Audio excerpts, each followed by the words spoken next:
আউযু বিল্লাহি মিনাশ শাইতানির রাজিম। বিসমিল্লাহির রহমানির রহিম। আসসালামু আলাইকুম ওয়া রাহমাতুল্লাহি ওয়া বারাকাতুহু।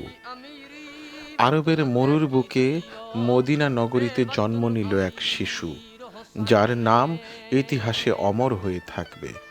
ক্ষমতার জন্য নয়, সম্পদের জন্য নয়, বরং ত্যাগ, সত্য এবং সাহসের জন্য। এটি ইমাম হুসাইন রাদিয়াল্লাহু তাআলা আনহু এর গল্প। তিনি জন্ম নিয়েছিলেন ইসলামের সবচেয়ে সম্মানিত পরিবারে। তার নানা ছিলেন মহানবী হযরত মুহাম্মদ সাল্লাল্লাহু আলাইহি ওয়াসাল্লাম। তার পিতা হযরত আলী রাদিয়াল্লাহু তাআলা আনহু সাহস ও ন্যায়ের প্রতীক। তার মাতা হযরত ফাতিমা রাদিয়াল্লাহু তাআলা আনহা পবিত্রতার এক উজ্জ্বল উদাহরণ। 626 খ্রিস্টাব্দে শান্তির নগরী মদিনায় একটি শিশুর জন্ম হলো। খবরটি পৌঁছালো মহানবী হযরত মুহাম্মদ সাল্লাল্লাহু আলাইহি ওয়াসাল্লামের কাছে। তিনি এসে শিশুটিকে কোলে তুলে নিলেন এবং তার নাম রাখলেন ইমাম হুসাইন ইবনে আলী। শুরু থেকেই ছিল এক বিশেষ সম্পর্ক।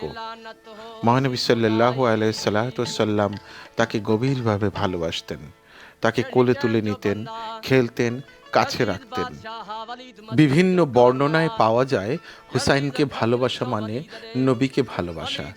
তিনি বড় হয়েছেন ঈমান ও শিক্ষার পরিবেশে, তার বড় ভাই ইমাম হাসান রাদিয়াল্লাহু তাআলা আনহু এর সাথে। তিনি মহানবী হযরত মুহাম্মদ সাল্লাল্লাহু আলাইহি সাল্লামের কাছ থেকে শিক্ষা নিয়েছিলেন। এগুলো শুধু শিক্ষা ছিল না, এগুলো গড়ে তুলেছিল এক ভবিষ্যৎ। শৈশবেই বোঝা গিয়েছিল এই শিশুটি সকলের থেকে আলাদা, কিন্তু কেউ জানতো না তার জীবনে কি বিশাল পরীক্ষা অপেক্ষা করছে। পরবর্তী পর্বে আমরা দেখব নবীর সান্নিধ্যে তার শৈশব। ধন্যবাদ।